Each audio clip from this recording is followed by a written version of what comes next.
దానియేలు గ్రంథము 11వ అధ్యాయము 32వ వచనము. అందుకతడు చదువునాను. ఇచ్చకపు మాటలు చెప్పి నిబంధనను అతిక్రమించు వారిని వశపరుచుకొనును. అయితే తమ దేవుని ఎరుగువారు బలము కలిగి గొప్ప కార్యములు చేసెదరు. చాలు. అయితే తమ దేవుని ఎరుగువారు బలము కలిగి గొప్ప కార్యములు చేసెదరు. ఎవరు తమ దేవుని ఎరుగుతారో? మీరు మీ దేవుని ఎరుగుదురా?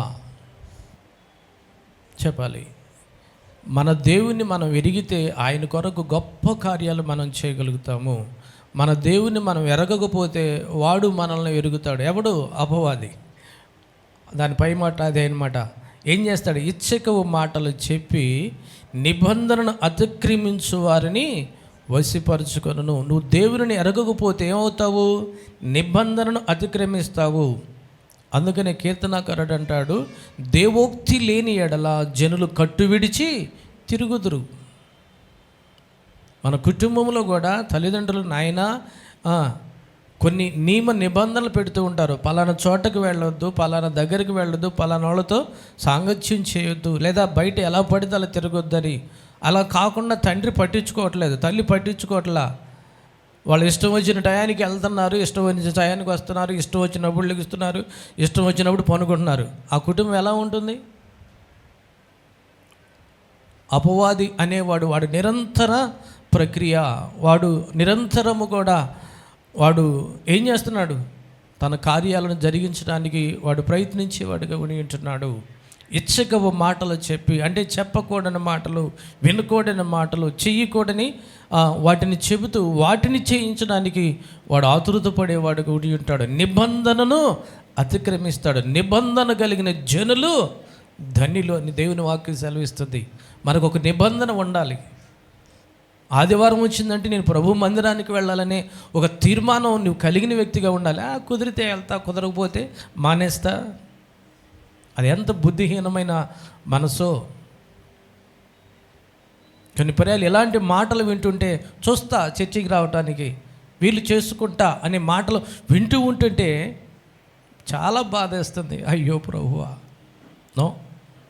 ఒక నిబంధన కలిగిన జనులుగా మనం ఉన్నప్పుడు ధన్యులము కాగలుగుతాము.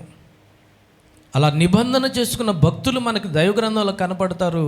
వారు దేవుడు ఎంతగా వారిని హెచ్చించినాడు అంటే అంతగా హెచ్చించినాడు. అబ్రహాముతో అంటాడు, అబ్రహామా, నా సన్నిధిలో నువ్వు నిందారహితుడివై నడుచుకొనగలిగితే రా, మనం నిబంధన చేసుకుందామని దేవుడు పిలుస్తాడు. నేను నిన్ను హెచ్చిస్తా అని దేవుడి తెలియదు. నిందారహితుడుగా ఉండునట్లుగా నీవు నాతో నిబంధన చేయమని అడుగుతాడు. ఏమంటాడు? నా కన్నులతో నేను నిబంధన చేసుకున్నాను, కన్నీకి ఎలా చూడగలను? దేవునితో మనం ఏం చేయాలి? నీకు నిబంధన, యాకోబుకు నిబంధన చేసుకున్నాడు. అయ్యా, నేను వెళ్ళు చోట నాకు తినటానికి తిండి, ఉండటానికి గూడు, కట్టుకోవటానికి బట్టలు ఏ తక్కువ కాకుండా ఉంటే నాకు ఇచ్చిన కష్టార్జితంలో దశంభాగం ఇస్తా, 100 రూపాయలు ఇస్తే 10 రూపాయలు ఇస్తాను అన్నట్టుగా మాట్లాడుతున్నాడు. అంటే ఒక నిబంధన చేసుకున్నాడు. ఆ నిబంధన ఏం చేశాడు? తొంగలో తొక్కేశాడు. తర్వాత ప్రేమ అనే వ్యామోహంలో పడిపోయి ఇక్కడ అంటున్నాడు, నిబంధనను అతిక్రమింతురు. కానీ ఇక్కడ అయితే తమ దేవుని ఎరుగువారు బలము కలిగి గొప్ప కార్యములు చేయుదురు. మన దేవుడిని మనం ఎరిగినప్పుడు మనం ఏం చేయాలి? గొప్ప కార్యాలు చేయటానికి పూనుకోవాలి. ఇలీమ్ కేరీ అనే భక్తుడు మాట్లాడుతూ ఉంటాడు తన అనుభూతులలో. దేవుని యొద్ద నుంచి గొప్ప వాటిని ఆశించడంలో తప్పు లేదు, కానీ దానికి ముందు దేవుని కొరకు నువ్వు ఒక గొప్ప కార్యం చేయాలనే మనసు కలిగి ఉండు.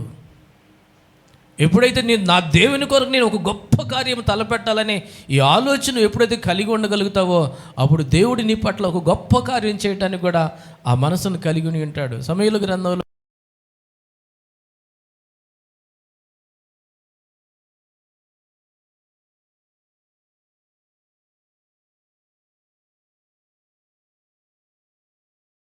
మహిమపరచాలని మనసు ఉంటుందా? దేవుని నామాన్ని హెచ్చింపు చేయాలని మనసు ఉంటుందా? లేదా మనల్ని మనం హెచ్చించుకోవాలని మనసు ఉంటుందా? అది అపవాది మనసు. తనను తాను హెచ్చించుకున్నవాడు తగ్గించబడతాడు, తనను తాను తగ్గించుకున్నవాడు హెచ్చించబడతాడు. నన్ను ఘనపరచు వారిని నేను ఘనపరుస్తా. ఈరోజు నీకు నాకు కూడా ఇది ఒక గురిగా కాబడాలి. మన దేవుని ఎరుగుతున్నాం, మరి ఆయన కొరకు గొప్ప కార్యాలు తలపెట్టగలుగుతున్నామా? గొప్ప కార్యాలు చేయాలని మనసును కలిగి ఉంటున్నామా? లేదా గొప్పగా ఆయన కొరకు మనం జీవించాలని ఆశపడుతున్నామా? ఆయనకు తగ్గట్టుగా మనం బ్రతకడానికి ఎప్పుడైతే మనం ఇష్టపడతామో అప్పుడు దేవుడు కూడా ఆ స్థితికి, ఆ స్థాయికి నిన్ను లేవనెత్తుతాడు. నువ్వు ఏ స్థితిలో ఉండినా, నువ్వు ఏ పరిస్థితిలో ఉండినా, లేకుంటే ఏ విధానంలో ఉండినప్పుడు కూడా నీకున్న వాటితో ఆయనకి సంబంధమే లేదు. ఆయన యొక్క మహత్యమమును బట్టి ఆయన ఏం చేస్తాడు? లేవనెత్తుతాడు, బలపరుస్తాడు, కృప చూపిస్తాడు అన్నాడు. తమ దేవుని ఎరుగువారు బలము కలిగి గొప్ప కార్యములు. మన దేవుడు ఒక్కడే గొప్ప కార్యాలు చేయగలిగిన దేవుడు. మరి ఆ అధికారాన్ని లేదా ఆ ఆధిక్యతను ఆయన బిడలైన వారికి మాత్రమే ఆయన ఇవ్వగలడు. మరి ఆయన బిడలుగా మనం ఉండగలిగినప్పుడు, ఆయన బిడలుగా మనం జీవించగలిగినప్పుడు, ఆయన బిడలుగా మనం బ్రతకాలని ఆశించినప్పుడు దేవుడు మన పట్ల కూడా ఆ కార్యాలను తలపెట్టడానికి దేవుడు మన పట్ల సముఖతను వ్యక్తపరిచే వ్యక్తిగా ఉండి ఉంటాడు. ఈ దినాల్లో మనం చూసినట్లయితే దేవుని నామము అంటాడు, మిమ్ములు బట్టే కదా దూషించబడుతుందనే పరిస్థితులు కనబడుతున్నవి. దీనికి మనం ఎక్కడ కూడా మనం ఏం కాకూడదు, హేతువు కాపాడకూడదు. అయ్యో, నా ద్వారా దేవుని నామం దూషించబడుట కంటే నేను చచ్చుట మేలనే ఒక నిబంధన కలిగిన వారుగా మనం ఉండాలి. దీనిని ఎప్పుడైతే నువ్వు కలిగి ఉండగలుగుతావో అప్పుడు దేవుడు నేనేం చేస్తాడు? నీ ద్వారా ఆయన మహిమపరచడానికి నీవు ఆయనకు చోటిస్తావు. అప్పుడు ఆయనకు చోటిచ్చినప్పుడు అప్పుడు నీకు లేని శక్తిని, నీకు లేని సామర్థ్యాన్ని, నీకు లేని బలాన్ని, నీకు లేని జ్ఞానాన్ని దేవుడు నీలో పెట్టి నీవున్న స్థలములో, నీవున్న ప్రాంతంలో, నీవున్న స్థితిలో దేవుడు నేనేం చేస్తాడు? బలపరుస్తాడు. నీ తోటి వారి మధ్యలో, నీ ఇరుగు మధ్యలో, నువ్వు పొరుగు మధ్యలో. మనం బయట చూస్తే సంఘాల గురించి వింటూ ఉంటుంటే వాళ్ళు ప్రార్థనకి వెళ్తారు, కానీ వారి జీవితాలు బాగుండవు, వారి బ్రతుకులు బాగుండవు, వారి యొక్క స్థితిగతులు బాగుండవు. ఇలాంటి మాటలు వినపడుతూ ఉంటున్నవి. అలాంటి మాటలు ఈ పరిచర్యలు వినబడాలని నేను ఆశించటం లేదు. నిన్ను బట్టి, నన్ను బట్టి దేవుడు మహిమ చెందాలి. ఈ పరిచర్యను బట్టి కూడా మహిమ చెందాలి. ఈ పరిచర్యకి దేవుడిచ్చిన వాగ్దానము మామూలు వాగ్దానం కాదు. మీరు భూలోకానికి ఫలభరితులుగా ఎలా ఫలభరితులుగా మారుతాము? పాపం చేస్తూ ఉంటే, అవిధేయులుగా ఉంటే, భక్తిహీనులుగా ఉంటే, నిర్లక్ష్యంగా జీవిస్తే, అశ్రద్ధగా మనం అడుగులు వేస్తే భూలోకానికి ఫలభరితులు మగుతామా? నో. ఒక కలెక్టర్ కావాలంటే, ఒక ఉన్నతమైన స్థితికి ఎదగాలంటే అతను ఎంతో ప్రయాసపడవలసిన పరిస్థితి ఉన్నది. మన ప్రశాంత్ బాబు సీఏ కావాలని ఎన్నో ఆశలు తన స్టార్టింగ్ స్టేజ్ నుంచే ఆ బాబు అలా అడుగులు వేసినాడు. ఇంటర్మీడియట్లో జాయిన్ అవటంలో కూడా దానికి సంబంధించిన కోర్సు తీసుకున్నాడు. తర్వాత డిగ్రీ చేస్తూ ఆ విధానంలో ఎంతో కష్టపడ్డాడు. మరి చెప్తూ ఉండేది, అయ్యా ఎప్పుడు చూసినా లైట్ వెలుగుతూనే ఉండేది, చదువుతూనే ఉండేవాడు, ఎంతో ప్రయాసపడ్డాడు. ఒక రోజుకి ఆ స్థితికి రాగలిగాడు. అదే కాలయాపనతో కూడిన చదువులు చదివితే ఎలా ఉంటుంది? అలాగనే ఉండి ఉంటాము. ఈరోజు నేను కూడా గుర్తించాలి, ప్రభువు కోసం నేను బ్రతకాలంటే, లేదా మనకిచ్చిన శ్రేష్టమైన ఆ వాగ్దానము భూలోకానికి మనం ఫలభరితులంగా కావాలంటే మనం ఏమై ఉండాలి? ఆయన ఆశించదగిన రీతిలో నేను కూడా అడుగులు వేయాలి. దేవుని వాక్యం పట్ల శ్రద్ధాశక్తులు చూపాలి. దేవుడిచ్చిన రక్షణ పట్ల లక్ష్యముంచి అడుగులు వేయాలి. దేవుని కార్యాల పట్ల మక్కువ కలిగి మనం అడుగులు వేసేవారు ఉండాలి. ఎలా పడితే అలా జీవించి నిర్లక్ష్యంగా బ్రతికేసి దేవుడు నన్ను దీవించలేదు, దేవుడు నన్ను హెచ్చించలేదు, దేవుడు నా పరిచయం లేవనెత్తలేదని వాపోతే దానికి ఒక అర్థము ఉండదు. చెప్పుకోవడానికి తప్ప, జనులు వినటానికి తప్ప, సానుభూతి తెలియపరచడానికి తప్ప దాని వలన ఒరిగేది ఏమీ లేదు. మనం చేయవలసింది, మనం ప్రయాసపడగలిగితే నేను దేవుని వాక్యానికి ఎంత మేరకు నేను భయపడుతున్నాను, దేవుని వాక్యానికి నేను ఎంత మేరకు లోబడుచున్నాను, దేవుని వాక్యం పట్ల ఎంత మేరకు శ్రద్ధాశక్తులు చూపుతున్నాను, దేవుని మాటకు ఎంత మేరకు ఇలవగలుగుతున్నాను అనే విషయాలను మనం మనసు పెట్టగలిగినప్పుడే దేవుని కార్యాలను నేను కూడా చూడగలుగుతాము. దేవుని కార్యాలు మనం అనుభవించగలుగుతాము. లేదనుకుంటే మన జీవితాల ద్వారా ఆయన ఆశించదగిన రీతిలో మనం అడుగులు వేయినప్పుడు ఆయన సంతోషించలేడు, మనము సంతోషించలేము. మనల్ని బట్టి మన తోటివారు లేదా మన తోబుట్టువులు, కన్నవారు, కొన్నవారు ఎవరు కూడా ఆనందించలేని పరిస్థితి. నో, అది కాదు ప్రభు మన పట్ల సెలవిస్తుంది. నీ ద్వారా నేను సంతోషించాలి. ఆనాడు యోహాను పుట్టినందువలన అనేకులు సంతోషించిరి, తల్లిదండ్రులు కూడా సంతోషించిరి అని మనం చూడగలుగుతాము. కారణము గురించి అతని గురించి రాయబడిన మాట నేను చూపిస్తాను. చూడండి ఒకసారి. లోక సువార్త 1వ అధ్యాయము 14వ వచనంలో, అతడు ప్రభు దృష్టికి గొప్పవాడై ద్రాక్షారసమైనను మద్యమైనను త్రాగక తన తల్లి గర్భమున పుట్టినది మొదలుకొని పరిశుద్ధాత్మతో నిండుకొనిన వాడై. ద్రాక్షారసము మనం ఏం చేద్దాం? జస్ట్ ఆహారంగా మార్చుకుందాం, ఆహారంగా భావిద్దాం. అక్కడ మద్యము ఇహలోక సంబంధమైన వ్యాధి బాధలు, సమస్యలు, అప్పులు లేదా ఇహలోక సంబంధమైనవి ఇవేం చేస్తున్నవి అంటే మనల్ని మత్తులుగా చేస్తున్నవి.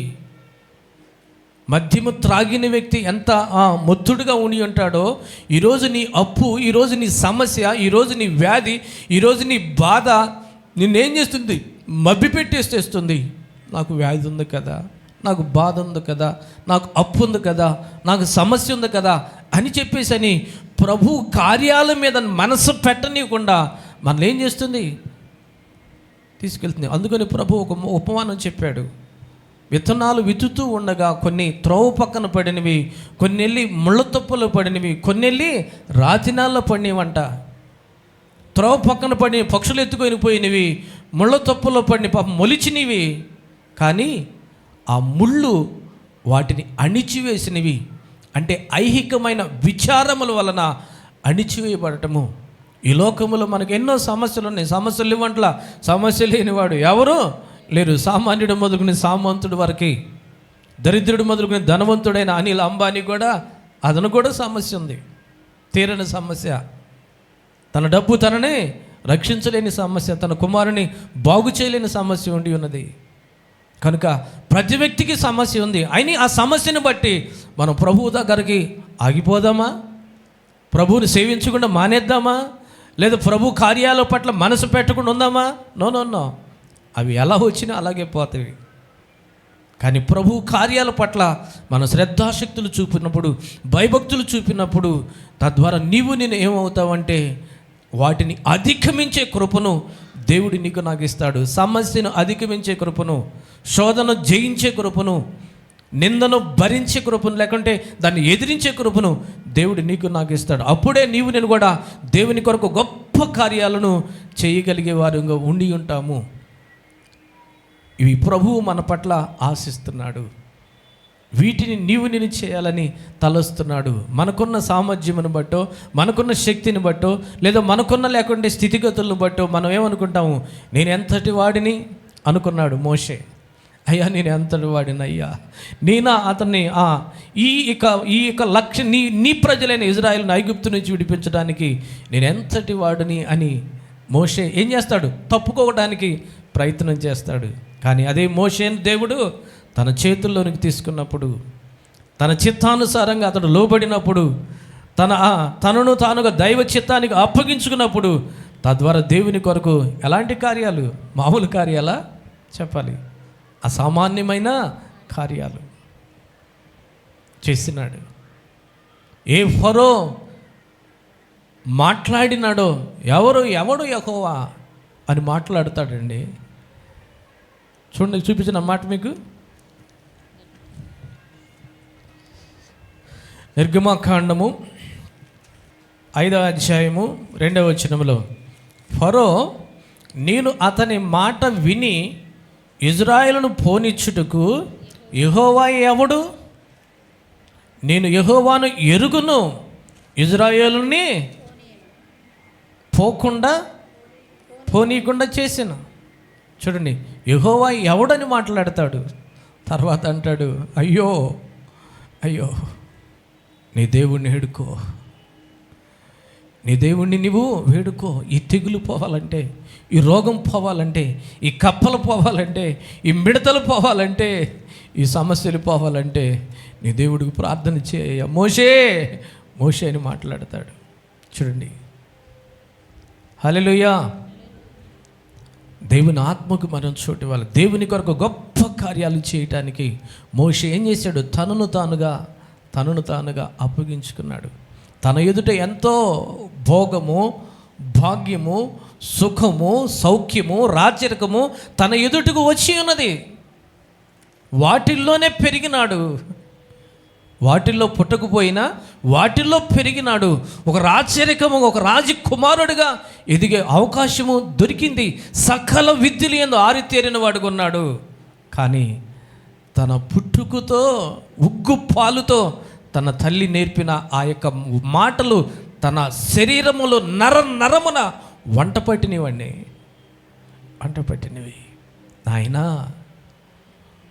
నువ్వు రాజకుమార్తెగా పెరుగుతున్నావు, కానీ నీవు ఒక హెబ్రీయుడివి, నువ్వు దేవుని ప్రజవి అనే విషయాన్ని అతనికి ఏం చేసింది? వంట పట్టించింది. దానితో పెద్దవాడైనాక తన జనులను చూడాలనే మనసు కలిగి వచ్చినాడు. ఐగుప్తు ధనము కంటే క్రీస్తుతో పాటు నింద భాగ్యముగా ఎంచుకున్నాడు. కనుక నేను కూడా మరి జస్ట్ క్రీస్తులో బ్రతకాలి, క్రీస్తులో జీవించాలి, క్రీస్తు కొరకు నేను జీవిస్తా అని ఒక తీర్మానం తీసుకోగలిగితే అది నిందగా కనబడవచ్చు, అవమానంగా కనబడవచ్చు, లేదా లేమిగా కనబడవచ్చు, కొరతగా కనబడవచ్చు. కానీ ఒక రోజుకి ప్రభువు చేతిలో నేను కూడా అనేకులకి దీవెనకరంగా, ఆశీర్వాదకరంగా కొన్ని లక్షల మంది ప్రజలను చెరలో నుంచి విడిపించడానికి ఒక గొప్ప నాయకుడిగా మారగలిగాడు. ఎన్నెన్నో గొప్ప కార్యాలు, మామూలు కార్యాలు, అసామాన్యమైన కార్యాలు జరిగించాడు. ఆకాశము నుంచి మన్నాను కురిపించాడు, బండ నుంచి నీళ్లు రప్పించాడు, ఎర్ర సముద్రమును పాయలుగా చేసినాడు. చెప్పుకుంటే తీరనివి. చూడండి, ఒక అసామాన్యమైన కార్యాలు చేయడానికి అన్నాడు. తమ దేవుని ఎరుగువారు బలము కలిగి గొప్ప కార్యాలను జరిగింతురు. ఈరోజు మన దేవుని ఎరిగిన మనము దేవుని కొరకు ఏవైనా ఒక గొప్ప కార్యం తలపెట్టాలని మనస్సు మనం కలిగి ఉండగలిగితే ఎంత బాగుండు. ఈ దేహంతో నేను దేవుని మహింపరచాలి, ఈ దేహంతో నేను దేవుని మహింపరచాలి, నా యొక్క ఆలోచనలతో నేను దేవుని గొప్ప చేయాలి, లేదా నా యొక్క పనులతో దేవుణ్ణి మహిమపరచాలనే ఈ ఆలోచన మనం ఎప్పుడైతే కలిగి ఉండగలుగుతామో అప్పుడే నీవు కృపను పొందగలుగుతాము. మనం అనుకుంటాము, అయ్యా మనకున్న కొంచెమును బట్టి మనకే అంత మాత్రంగా ఉన్నది, దేవుణ్ణి ఎలా ఘనపరచగలుగుతాను అని నువ్వు అనుకుంటావు. మనం చూసినట్లయితే గనురాలనే శూన్యమి కనపడుతూ ఉంటుంది. 2వ రాజుల గ్రంథంలో మనం చూసినట్లయితే ఆ ప్రాంతానికి వచ్చుచూ పోవచ్చున్న దైవజనుడు భక్తి కలిగిన వాడని ఎరిగి ఏం చేసింది? అతనికి తన ఇంటిలో ఆతిథ్యం ఇచ్చిందండి. తన భర్త యొక్క పర్మిషన్ కూడా అడిగిందో లేదో కూడా తెలియదు. తర్వాత చెప్తుంది, అయ్యా మన ఇంటికి వచ్చుచూ పోవచ్చున్న దైవజనుడు భక్తి కలిగిన వాడని ఎరిగి ఏం చేసిందంట ఆమె? 2వ రాజుల గ్రంథము 4వ అధ్యాయంలో మనం చూసినప్పుడు, ఒక దినమందు ఎలీషా షునేమి అని పట్టణమునకు పోగా అతడు గనురాలైన ఒక స్త్రీ భోజనమునకు రమ్మని అతనిని బలవంతము చేసిన గనుక అతడు మార్గమున వచ్చినప్పుడల్లా ఆమె ఇంట భోజనము చేయుచు వచ్చెను. కాగా ఆమె తన పెనిమిటిని చూసి, మన యొద్దకు వచ్చుచూ పోవుచున్నవాడు భక్తి గల దైవజనుడని నేను ఎరుగుదును, కావున మనం అతనికి గోడ మీద ఒక చిన్న గది కట్టించి అందులో అతని కొరకు మంచము, బల్ల, పీట, దీపస్తంభమును ఉంచుదము. చూడండి, తనకున్న కొరతను బట్టి చేయలే. నేను మీకు ఇంతకుముందు చెప్పాను, మనకున్న కొరత ఉంటే, అవసరం ఉంటే, ఆపద ఉంటే, అపాయం ఉంటే దేవుడా దేవుడా దేవుడా, ఇక మనంత భక్తులు, మనంత విధేయులు, మనంత ప్రార్థనాపరులు, మనంతా లేకుంటే ఆసక్తి కలిగిన వారు మరలా ఎక్కడ కనపడరు. ఈమె తనకున్న కొరతను బట్టి చేయలే. ఎలా తెలుసయ్యా నీకు?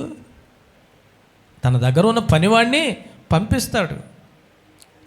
ఆమె ఏమి తెలిసి మనకిలా చేయుచున్నది, ఏమైనా ఆమెకు అవసరం ఉందేమో అడుగు అని దైవజనుడిని పంపిస్తే, ఆమె ఒకవేళ రాజుతో మాట్లాడమని నీకేం కావాలంటే అక్కర్లేదంటుంది.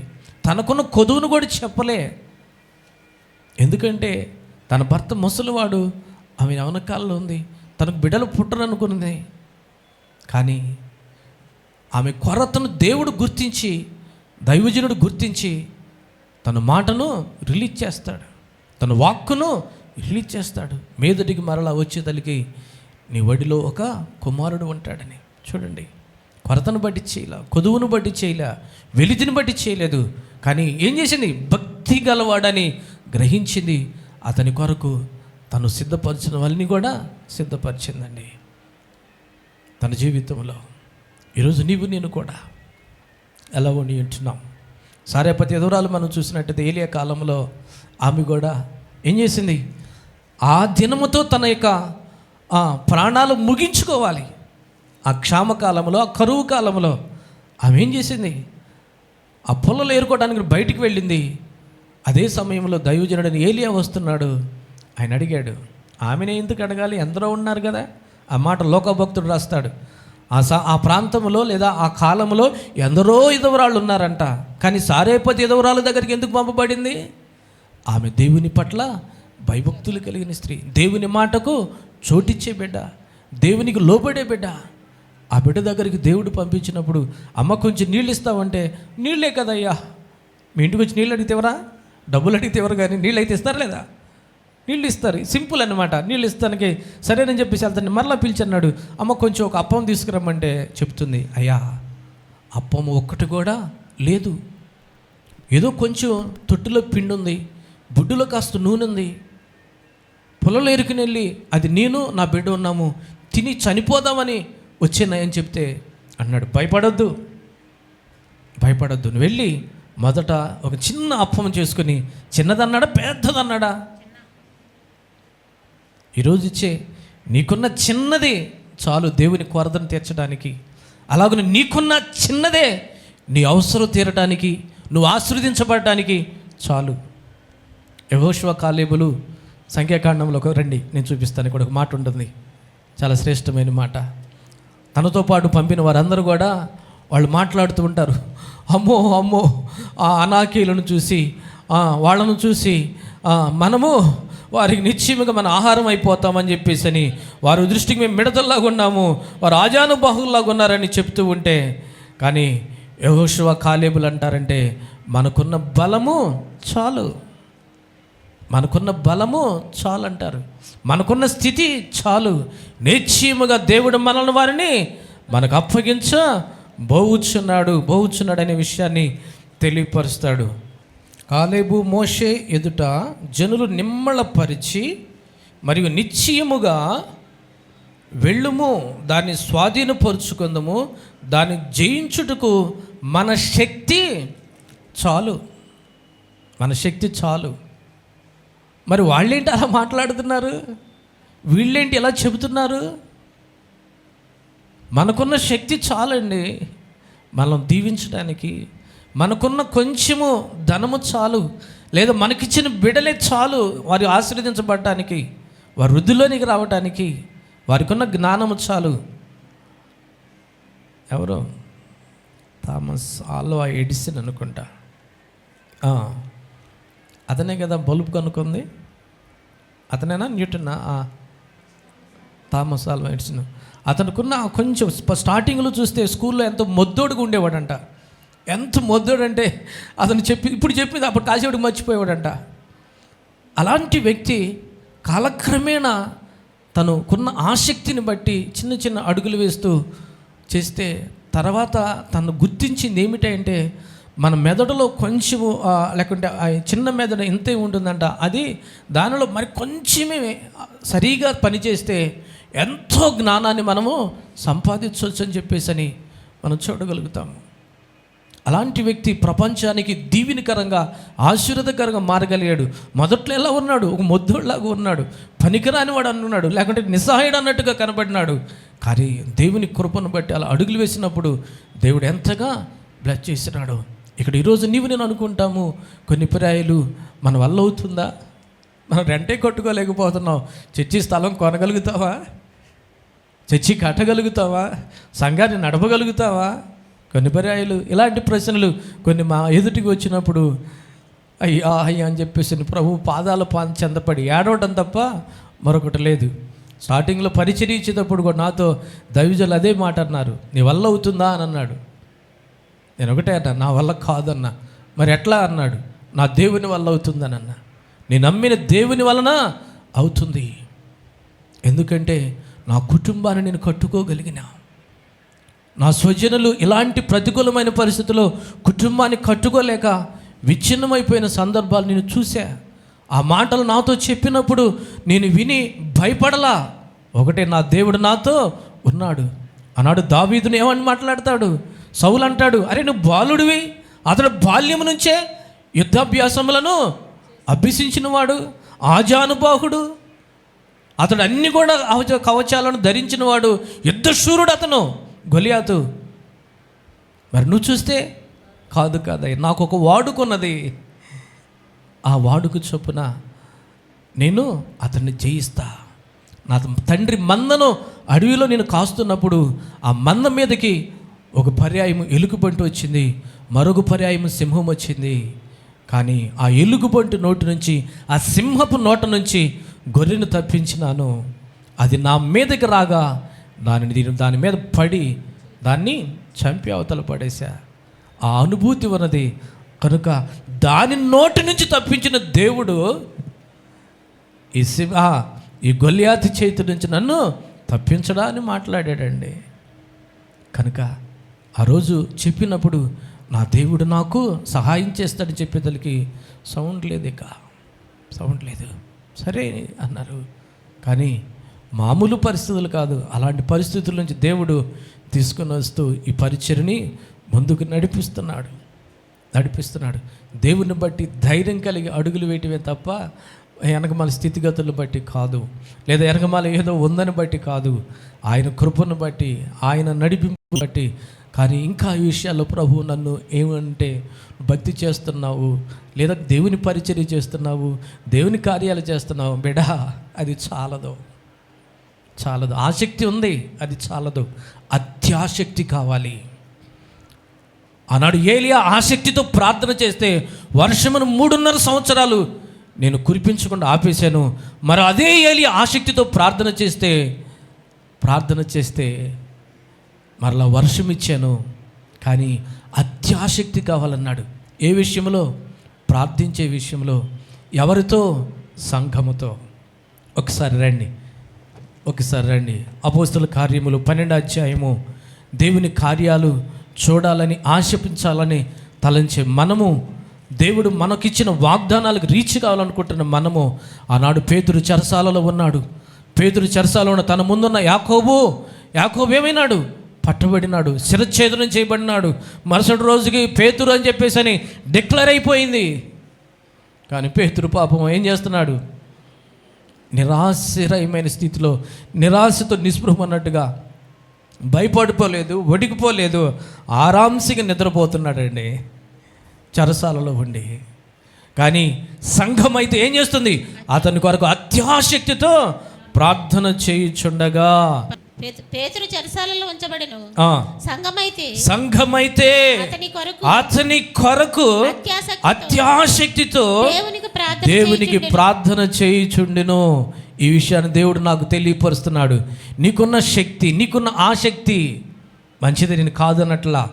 మీరు సంఘముగా భూలోకానికి ఫలభరితులు కాబడాలంటే అత్యాసక్తితో సంఘమంతా కూడి ప్రార్థన చేయాలి. నువ్వు చేస్తే కాదు, నీతో పాటు నీకు ఇచ్చిన బిడ్డలు కూడా, నీతో పాటు నీకు ఇచ్చిన కుటుంబాలు కూడా, నీతో పాటు ఉన్నవారు కూడా కలిసి అత్యాసక్తితో ప్రార్థన చేస్తే అలాంటి చెరసాలల పునాదులు కదిలిస్తా, బంధకాల్లో ఉన్నవారిని బయటకు తీసుకొస్తా, చెరలో ఉన్నవారిని విమోచిస్తా, వ్యాధుల్లో ఉన్నవారిని స్వస్థపరుస్తా, బాధల్లో ఉన్నవారిని విడిపిస్తా, బలహీనతలు ఉన్నవారిని లేవనెత్తుతా, ఎన్నిక లేని వారిని ఎన్నికైన వారిగా చేస్తా, దీనులను దరిద్రులను దోచుకొనబడి వారి చేతిలో నుంచి నేను బయటికి తీసుకొస్తా. నువ్వు అత్యాశక్తితో సంఘముతో కలిసి, మరి సంఘం సహకరిస్తుందా? అనౌన్స్ చేశారు లాస్ట్ 2 సండేస్ మట్టి. ప్రార్థన చేసేవాళ్ళు ఎవరైనా ఉన్నారా అని అడిగితే ఒక్కళ్ళు తప్ప మరి ఎవరు కూడా ఏదో మేము ప్రార్థన చేస్తే ఒప్పో పెద్ద భక్తురాలు అనుకుంటారు, వీళ్ళు అనుకుంటారు. అనుకునేవాళ్ళు అనుకొని కానీ నువ్వేం చేయాలి? అన్నా నేను ప్రార్థన చేస్తానని ఒక్క మాటను చెప్పలేకపోతున్నావంటే నీ ఆత్మీయత, నీ భక్తి ఏ స్థితిలో ఉంటుందనే విషయాన్ని నువ్వు గుర్తించు.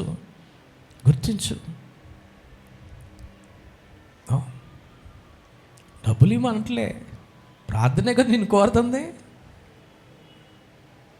నువ్వున్న స్థలంలో, నువ్వున్న ఇంటిలో కాసేపు ఒక 10 నిమిషాలు, ఒక 20 నిమిషాలు అయ్యా నేను ప్రార్థన చేస్తానని చెప్పేసి అని చెబితే ఏం పోయే? లాస్ట్ 2 వీక్స్ మన బిడ్డలు 3 హాస్పిటల్లో ఉన్నారు. రాణి చూస్తే సత్య వాళ్ళ మిసెస్ 6 రోజులు ఉంది. ఏంటి ప్రతి రిపోర్ట్ నార్మల్ వస్తుంది, దేనివల్ల వచ్చిందో ఆ ఫీవర్ దేనివల్ల వచ్చిందో కూడా చెప్పలేదు. నిన్న తేడా చూస్తే డిశ్చార్జ్ అని మొన్న రాశారు. 2 లక్షలు ఇన్సూరెన్స్ బిల్ వేసారండి జ్వరానికి. చూడండి, మరొక రాజశేఖర్ గారు కూడా వెనస్డే రోజు జాయిన్ అయ్యారు, రాత్రి డిశ్చార్జ్ అయ్యారు. అంబేద్కర్ని అడిగాను, నాన్న మీ భార్య ఎలా ఉందంటే, అన్న డెలివరీ అయింది, బాబు పుట్టాడు అన్నాడు. బాబు పుట్టిన సంతోషం లేదు, చలి జ్వరం. చూడండి, మరి దేవుడు ఒక్కొక్కరు ఎవరి స్థాయికి తగ్గట్టుగా తను వచ్చిన జ్వరం నువ్వు హాస్పిటల్ అంబేద్కర్ అడ్మిట్ అయ్యావా? మెడిసిన్ వాడుకుని అతను స్వస్థపరచబడ్డాడు. వాళ్ళకున్న అవకాశాన్ని బట్టి వాళ్ళు వెళ్ళారు. 2 లక్షలు బిల్లు వేసే తల్లికి ఆ ఇన్సూరెన్స్ వాళ్ళు ఇవ్వక నానా తంటాలు పడుతూ వీళ్ళని పంపించగా ఎంత ఇబ్బంది పడ్డారో. ఆ సహోదరులు అక్కడ అడ్మిట్ అయ్యారు. తనకు వచ్చిన తన స్థితిని బట్టి తను చూపించుకోగలిగారు.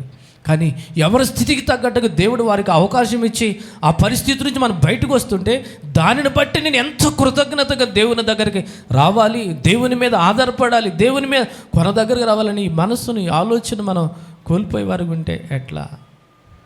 సంఘము అక్కడ అత్యాశక్తితో ప్రార్థన చేస్తే పేతురుని ఎవ్వరు విడిపించడము సాధ్యము కాని పరిస్థితి. ఆ రోజు సంఘానికి ఉన్న సామర్థ్యము కావచ్చు, సంఘమునకున్న కెపాసిటీ కావచ్చు, సంఘమునకున్న లేకుంటే ఏది కూడా ఆ అధికారులతో మాట్లాడే ధైర్యము లేదు, ఆ సత్తా లేదు, లేదా ఆ చెరసాల బద్దలు కొట్టి వారిని బయటకు తీసుకొచ్చే దమ్ము కూడా వారికి లేదు. కానీ ఒకటే వారిలో ఉన్న ఆయుధము ప్రార్థన. సంఘమంతా కూడి అత్యాశక్తితో ప్రార్థన చేస్తే తన దూతను పంపి చెరసాలలో ఉన్న పేతురుని 4 చతుష్టములు అంటే దాదాపుగా 16 మంది సైనికులు కాపలా ఉన్నారు. ఎవరు కూడా పేతురుని ఆపటము వారి వల్ల కాలేదు. వారందరికీ మబ్బు కలుగు చేసి మత్తులుగా చేసి బయటికి తీసుకొచ్చాడు. తర్వాత ఏడు పేతురు అని చెప్పేసి అక్కడున్న హేరోదు విచారణ చేసి అక్కడున్న వాడిని శిక్షించడానికి పూనుకున్నాడు. వారికి దొరకలే. ఈరోజు అనేకులు బంధకాల్లో ఉంటున్నారు, అనేకులు చెరలో ఉంటున్నారు, అనేకులు ఆపదలో ఉంటున్నారు, అనేకులు బాధల్లో ఉంటున్నారు, అనేకులు కష్టాల్లో ఉంటున్నారు. మన తోటి వారే, మన ఇరుగువారే, మన పొరుగువారే. దేవుడు మన క్షేమంగా ఉంచింది మన సుఖం కోసం, మన సౌఖ్యం కోసం అనేది కాకుండా మన తోటి వారి కోసం నడుము బిగించుకుని ప్రార్థన చేయగలిగిన మనసును నిలిపితే ఆయన ప్రార్థన చేపిస్తాడండి. నువ్వేం చేయగలుగుతావు, నేనేం చేయగలుగుతాను? ఆయన ఆత్మ మనకు ఇచ్చి తన సంచి కొరకు అనుగ్రహించి ఉచ్చరింప శక్యము కానీ మూలుగులతో ప్రార్థించేటట్టుగా చేయగలుగుతాడు. కనుక నేను కూడా ప్రార్థన ఎప్పుడైతే చేయగలుగుతామో మన దేవుని కొరకు గొప్ప కార్యాలు తలపెట్టగలుగుతాము. వాళ్ళు చేసిన చిన్న కార్యాలే. అదే ఏలియా చూస్తే ఆకాశం నుంచి అగ్ని దించాడు.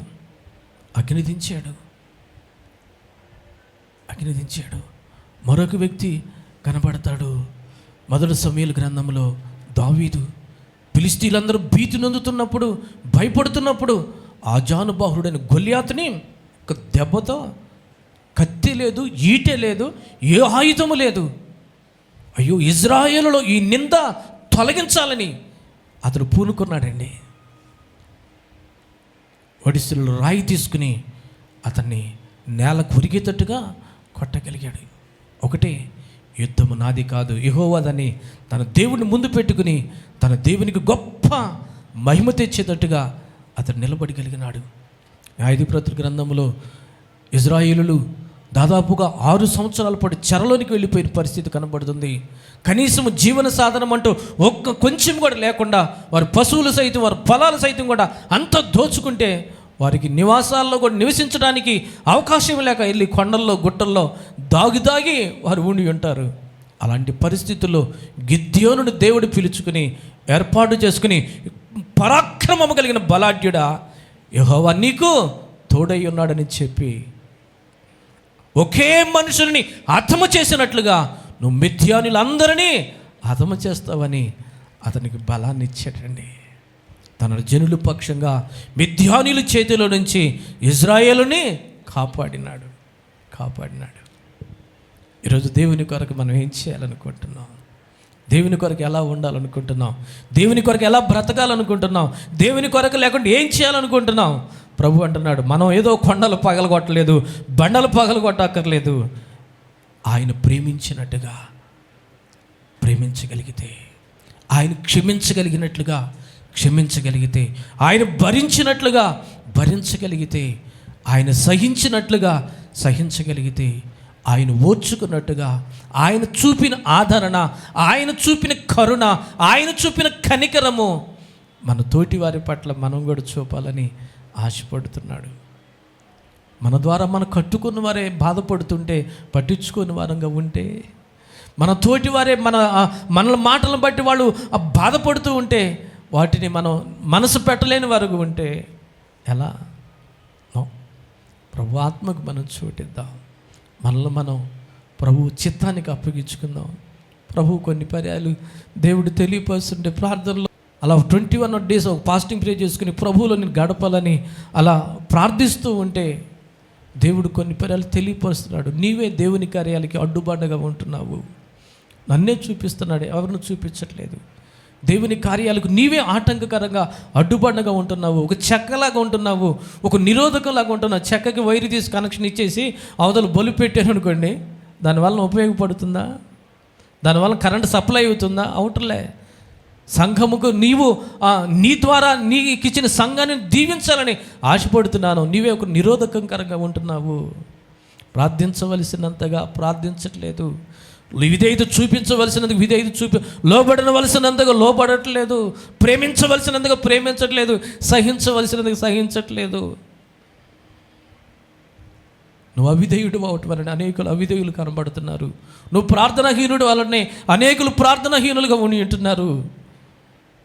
నువ్వు తిరుగుబాటు చేయటం వలన అనేకులు తిరుగుబాటు చేసేవారు అన్నట్టుగా ఉంటున్నారు. ప్రభువా, నువ్వు నిర్లక్ష్యంగా దేవుడిచ్చిన రక్షణ పట్ల అడుగులు వేస్తుంటే వాళ్ళు కూడా నిర్లక్ష్యంగానే ఉంటున్నారు. దేవుడిచ్చిన ఆజ్ఞల పట్ల శ్రద్ధాశక్తులు చూపలేకపోవటం వల్లనే అనేకులు అలాగ నువ్వు ఉంటున్నారు. మరి ఏం చేయను ప్రభువా? నీవు ఇంకా లోపరుచుకోవాలి, ఇంకా విధేయతకి, ఇంకా విశ్వాసమునికి నీవు అప్పగించుకోవాలి. కనుక ప్రభు మన పట్ల ఆశించుతున్న ఉద్దేశాలను మనం ఎరగాలి. ఆయన చెప్పినాడు, గిద్యోనుతో ఇలా చెప్పినాడు, ఒక సూచన అడిగినాడు, ఆ సూచన ప్రకారంగా చెప్పినాడు. నువ్వు చెప్పినట్టు చెయ్యి. దివిటీలు పట్టుకో, కుండలు పట్టుకో. నీవు యెహోవా ఖడ్గము, గిద్యోను ఖడ్గమని ఒక 3 గుంపులను ఏర్పాటు చేసుకుని ఇలా చెయ్యి, నేను మిథ్యాలను నీ చేతికి అప్పగిస్తానని చెప్పినప్పుడు అలా చేసినాడండి. మిథ్యానీయులు ఇజ్రాయిలు ఎదుటి నుంచి పారిపోయినారు. ఎలియాకి సెలవిచ్చాడు. అక్కడ ఉన్న జనులు 2 తలంపుల మధ్య తడబడుతున్నారు. యెహోవా దేవుడా, బయలుదేవుడా, ఎంతకాలము ఇలాగునా? రండి తేల్చుకుందామని చెప్పేసి ఒక సవాలును వారు ఎదుట పెట్టినాడు. బయలుదేవుడైతే బయలుకు మనం మొక్కుదాం, యెహోవా దేవుడైతే యెహోవా మొక్కుదాం. ఇదిగో ఒక ఎద్దుని, ఒక పాము తీసుకుందాం, మీరు ఒకటి తీసుకోండి, నేను ఒకటి తీసుకోండి.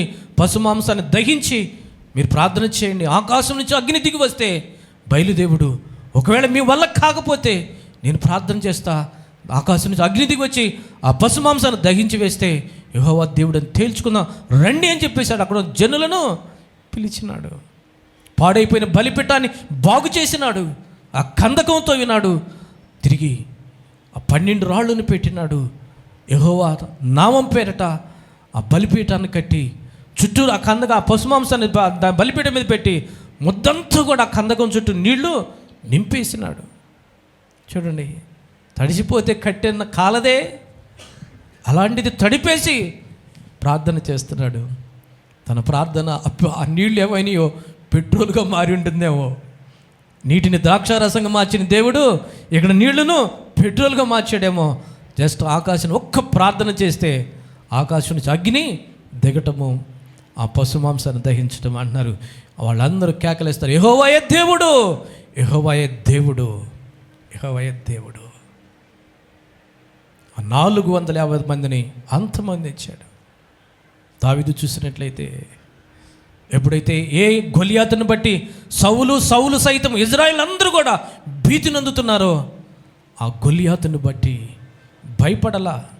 ఆఫ్టర్ ఆల్ సున్నత లేని ఫిలిష్తీయుడా, నీవెంతటి వాడివని, కత్య ఈట వలన నా దేవుడు రక్షించలేడు. కత్తి తీసుకొచ్చావు, ఈటి తీసుకొచ్చావు, ఒకవేళ నువ్వు రక్షించబడతావు అనుకుంటున్నావేమో, నిన్ను రక్షించలేడు. నన్ను కాపాడుతాడు, నిన్ను అంతమొందిస్తాడని ఎప్పుడైతే ఒకే ఒక రాయి, 5 రాళ్ళు ఎరుకున్నాడు, ఒక్క రాయి ఉపయోగించాడు. ఆ ప్రయత్నము ఫినిష్. తన పక్షంగా దేవుడు యుద్ధం చేశాడు. రాయి పెట్టి కొడితే గొలియాతు ఏమో వాళ్ళ నుదురు తగిలింది. ఎక్కడ పడాలి అప్పుడు?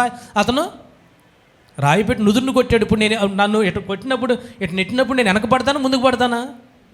చెప్పాలి, వెనక పడాలి. మరి గొలియాతు ముందుకు పడ్డాడా వెనక పడ్డాడా? చెప్పాలి.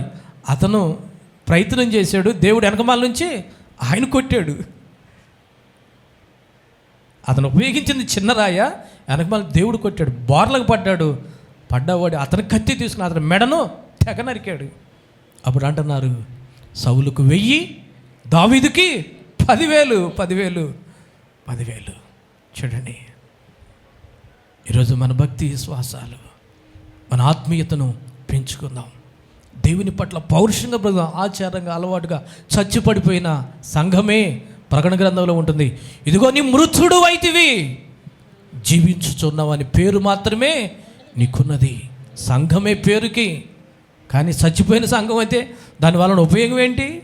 బిడ్డ భార్యడున్నాడు, అందగాడు, కానీ జీవం లేదు, ఉపయోగం ఏంటి?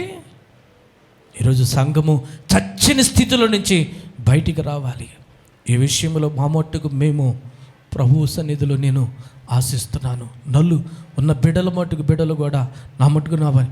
అందుకే నేను కూడా ఆ విషయాలు కొంచెం అవకాశం ఇవ్వాలి. ఒక్కడైనా కాదు ప్రయాసపడవలసింది, నలుగురం ప్రయాసపడదాం. నలుగురం కూడా దేవుని బోధించడమే కాదు, ఆ మేరకు జీవిద్దాం. ఆ మేరకు మనము జీవించిన మేరకు బోధిద్దాం. మనం మాదిరిగా ఉందాం, మాదిరి కలిగిన జీవితాలను కలిగి ఉందాం. వేషధారులుగా బోధించి భ్రష్టులమైపోయి సంఘానికి శాపముగా ఆశ్రితంగా ఉండవలసిన మనము శాపగ్రస్తులుగా ఉండటానికి వీల్లేదు. ప్రభువా, ఆ స్థితికి మమ్మల్ని మీరు హెచ్చించు. మండుచు మేము ఉండాలి, అనేకులు మండించాలి. నుప్పుని పుట్టించగలుగుతుంది. భక్తుడిని తయారు చేయగలుగుతాడు. అలాగనే బలవంతునిగా సిద్ధపరచగలుగుతాడు. ఇది లేకపోతే నేను దేవుని కార్యాలు చూడలేము. దీని కొరకు నేను కూడా ఏకీభవించి అడుగులు వేయాలి. సంఘముగా క్షేమాభివృద్ధినంతు మనం అడుగులు వేయాలి. మన బిడ్డలు వృద్ధిలోనికి రావాలి.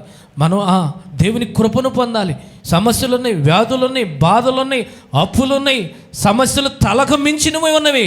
కానీ ప్రభు అంటున్నాడు, మించిన బలము గల వాని చేతిలో నుంచి నేను నిన్ను విడిపిస్తా, నేను నిన్ను రక్షిస్తా. కానీ నువ్వు నా ఆత్మకు చోటిస్తే, నా మీద నువ్వు ఆధారపడితే, నన్ను నీవు ఆశ్రయంగా చేసుకుంటే, ఈ రీతిగా నేను అడుగులు వేయాలి. మన దేవుని ఎరిగిన మనము ఆయన కొరకు బలము కలిగి గొప్ప కార్యాలు చేయడానికి నేనేం చేయాలి? నా చేతులను నీవు బలపరుచయ్యా. నెహెమ్యా ఒకే ఒక్కడు ఏం చేశాడు? అయ్యా, ఆ పాడైపోయిన ప్రాకారాలు, కాలిపోయిన గుమ్మాలు నిలబెట్టడానికి నాకు సహాయము చేయవని కొన్ని దినముల పాటు ఉపవసించి ప్రార్థన చేసి వదిలేయలే రాజు ఎదుట విచారంగా వెళ్ళి నిలబడితే నెహెమ్యా ఏం కావాలి, ఎప్పుడు, ఎన్నడు, ఎలా, ఎప్పుడు కూడా ఇలా లేవు, ఏమైంది నీకు అని అడిగితే, అయ్యా నా పితరులు సమాధులుండి పట్టడం పాడైపోతే నేను ఎలా సంతోషంగా ఉండగలనయ్యా. ఈరోజు సమాధులు కాదు, జీవము కలిగిన కుటుంబాలు పాడైపోతుంటే, మనుషులు పాడైపోతున్నా కూడా పట్టించుకోలేని వారం అన్నట్టుగా మనము ఉండేవారము ఉంటున్నాము. అవునా? మరి ఏం కావాలంటే, మరి నేను వెళ్ళి ప్రాకారాలు కట్టడానికి, గుమ్మాలు నిలబెట్టడానికి నాకు సెలవు కావాలని అడిగితే, సరే సెలవు తీసుకో, వెళతావంటే వెళ్ళంటే, కాదు కావలసిన వాటిని కూడా నాకు ఇవ్వని అడిగితే దేవుడు సహాయం చేశాడు. యెరూషలేము వచ్చి నిస్సహాయుల మధ్యలో, నిరాశ నిస్పృహలో ఉన్న వారి మధ్యలో వారి పట్ల దేవుడు చేసిన ఒక చిన్న సాక్ష్యాన్ని వారు ఎదురు పెడితే వారికి కూడా వచ్చింది, ఉద్యమం వచ్చింది. మంచి కార్యము చేయడానికి బలము తెచ్చుకుందాం రండని నెహెమ్యాని ఫాలో అయ్యారు వాళ్ళందరూ కూడా. మరి అలా ఫాలో అవుతామా, లేదా అయ్యా అన్నట్టుగా ఉందామా? 52 దినాలలో ఆయక కట్టారు. కట్టడానికి సహకరించిన వాళ్ళు ఉన్నారు, నిరుత్సాహపరిచిన వాళ్ళు కూడా ఉన్నారు. నిరుత్సాహపరిచే వాళ్ళు నిరుత్సాహపరుస్తూనే ఉంటారు, బలహీనపరిచే వాళ్ళు బలహీనపరుస్తూనే ఉంటారు, వెనక లాగేవాళ్ళు లాగుతూనే ఉంటారు. కానీ పౌలు గారు అంటాడు, వెనుకున్నవి మరిచి ముందున్న వాటి కొరకు వేగిరి పడతాను. పూర్వకాల సంగతులను తలంచక, మునుపటి వాటిని జ్ఞాపకం చేసుకొనక, వెనుకున్న వాటిని మరిచి ముందున్న వాటి కొరకు నేను అడుగు వేస్తాను. ఎందుకంటే ఆయన ఒక నూతనమైన కార్యము చేయబోచున్నాడు అనే మేరకు మనల్ని మనం లేవనెత్తుకుందాం. ఆయన వాక్యానికి మనం చోటిద్దాం, ఆయన ఆత్మకు చోటిద్దాం, ఆయన కార్యాలు మనం చూడొద్దాం. మన శక్తిని బట్టి, మన బలమును బట్టి కాదు. ఆనాడు జెరుబ్బాబెలుతో దేవుడు సెలవిస్తూ ఉంటాడు, జెరుబ్బాబెలు శక్తి చేత బలము చేత కాదు, నా ఆత్మ ద్వారా దేవుని కార్యం చూడాలి. దేవుని ఆత్మ ద్వారానే మనం దైవ కార్యములు చూడాలి. అందుకు కావలసినది ఏమిటంటే విశ్వాసము. ఎవరి యందు విశ్వాసము? నిజ దేవుడైన యేసుక్రీస్తు యందు మనం విశ్వసించగలిగితే, ఆనాడు అబ్రహాముకి ఇచ్చిన ఆశీర్వాద వచనము నీకు నాకు కూడా వాగ్దానంగా మారుతుంది. అదే నిన్ను నన్ను కూడా బలపరచగలుగుతుంది. మనం శాపగ్రస్తులము కాము, మనం లేకుంటే పాపులము కాము అనే విషయాన్ని మనం గుర్తించాలి. పాపము చేయటం వలన నువ్వు పాపిగా మారుతున్నావు. అదే నీ ఇప్పుడు పరిశుద్ధంగా జీవిస్తే నువ్వు పరిశుద్ధుడివి, నీతిమంతుడివి కాగలుగుతావు. దేవుని వాక్యమును బట్టి, ఆధారంగా చేసుకుని బట్టి, దేవుని వాక్యాన్ని ఎరిగి, దేవుని ఆత్మకు చోటిచ్చి మరలా ఇంకా పాపం చేస్తూ, మరలా ఇంకా బలహీనంగా జీవిస్తూ ఉంటే భక్తిహీనులుగా తయారైపోతాం. ప్రభు ఆత్మకు మనం చోటిద్దాం. దేవుని ఆత్మ కార్యాలు మనం చూడాలి, దైవ కార్యాలు చూడాలి. అక్కడ ఎలుమ అనే వ్యక్తి ఏం చేశాడు? మార్గము మళ్ళించడానికి ఆసక్తితో పౌలుని బర్నబాను పిలిస్తే, వాక్యం వినాలని ఆశిస్తే, ఇతను ఏం చేస్తున్నాడు? మార్గాన్ని మళ్ళించడానికి ప్రయత్నం చేస్తున్నాడు. అప్పుడు పరిశుద్ధాత్మతో నిండుకొని వాడై పౌలు అతను ఏం చేశాడు? నిరోధించాడు. పరిశుద్ధాత్మతో మనం నిండుకున్నప్పుడే, పరిశుద్ధాత్మతో మనం నింపబడినప్పుడే నేను కూడా అలాంటి మోసాల నుంచి, అలాంటి ఆ యొక్క వంకర మార్గాల నుంచి దేవుడు నిన్ను నన్ను తప్పించగలుగుతాడు, కాపాడగలుగుతాడు. అటు ఆత్మకు మనము చోటిద్దాం. తమ దేవుని ఎరుగువారు బలము కలిగి గొప్ప కార్యాలు చేయుదురు. న్యూ టెస్టిమెంట్లో మనం చూస్తాము, ఆయన పునరుద్ధానం నిమిత్తము ఒక మరియా అని ఆమె తన ఇలువైన అత్తను తీసుకుని వెళ్ళి పగలగొట్టి తల మీద పోస్తుంది. అక్కడున్న యోధ అంటాడు, అయ్యో ఇంత ఇలువైన అత్తరు తీసుకుని వచ్చి అలా పాడు చేస్తావే, అది అమ్మి బీదలకి ఇవ్వచ్చు కదా. బీదలు ఎందరు ఉన్నారు, తిండి లేక, తిప్పలు లేక బాధపడే వాళ్ళు ఉన్నారు. ప్రభు అన్నాడు, పిచ్చిదానా, ఎందుకు నువ్వు ఇలా చేసావు? ఆయన చూడు ఎంత మంచి మాటలు చెబుతున్నాడు అన్నాడా? చెప్పాలి, అన్నాడా? ఈమె నా ఎడలో ఒక మంచి కార్యం చేసి. బీదలు ఎల్లప్పుడూ ఉంటారు, బీదలు ఎల్లప్పుడూ ఉంటారు, కానీ నేను ఉండను. నా పునరుద్ధానము నిమిత్తము ఆమె నన్ను అభిషేకించింది. అమ్మో, ఎలాంటి కృప అండి, ఎలాంటి ఆధిక్యత అండి! దేవుని ఆ పునరుత్థానము కొరకు అభిషేకించే స్థితి అని ఆమె గుర్తించి ఉండదు, ఆమె తలంచి ఉండదు. తన హృదయంలో నిండిన దాన్ని బట్టి, తను పొందిన మేలును బట్టి, తను అనుభవించిన లేకుంటే ఆ యొక్క ఆశీర్వాదమును బట్టి ఆమె తట్టుకోలేక తీసుకొచ్చి ఆ ఇలువైన అతను పగలగొట్టి అతని తల మీద పోసింది. దేవుడు దాన్ని ఏం చెప్పాడు? ఈమె నా పునరుద్ధానము నిమిత్తము నన్ను అభిషేకిస్తుంది అని చెప్పినాడు.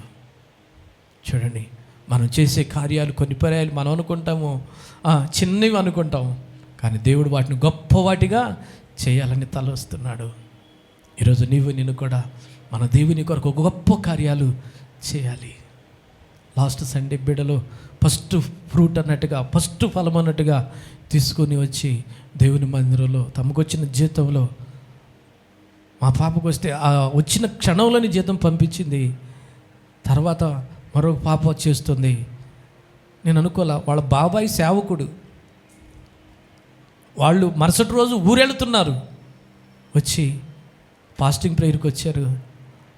అంకుల్ నీ ఫోన్ నెంబర్ చెప్పండి అని చెప్పేసి ఒక్క పైసా కూడా తన అకౌంట్లో ఉంచుకోవాలి. అకౌంట్లో లేకపోతే మళ్ళీ కట్ అవుతాయి అంట. 13,500 వస్తే ₹1 ఫస్ట్ ఫ్రూట్ అని చెప్పేసి దేవుని పరిచర్య కొరకు ఎత్తింది.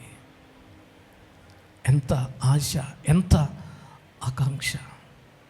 ఎప్పుడైతే మన బిడ్డలు అలా ఎదిగి ఫలించి నా దేవుని కొరకు నేను ఏదైనా వచ్చేయాలని ఒక ఆ తృష్ట, ఆ ఆశ కలిగి ఉన్నప్పుడు నువ్వు దేవునికి ఇచ్చిన దాన్ని బట్టి ఎన్నడూ కూడా దేవుడు నిన్ను విడిచిపెట్టడు. రాబోయే దినాలలో నిన్ను హెచ్చిస్తాడు, వృద్ధిలోనికి తీసుకొస్తాడు.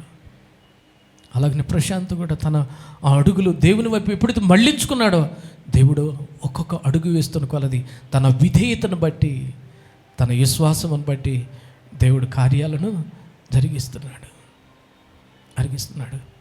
నేను అనుకోలే పరిచర్య వచ్చి పరిచర్య చేస్తాడని. ప్రార్థనకు రమ్మంటే విన్నట్టుకుండేవాడు, వస్తాలనేవాడు వచ్చేవాడు కాదు. కానీ మానకుండా అలా అడుగులు వేస్తుంటే దేవుడు జ్ఞాపకం చేసుకున్నాడు.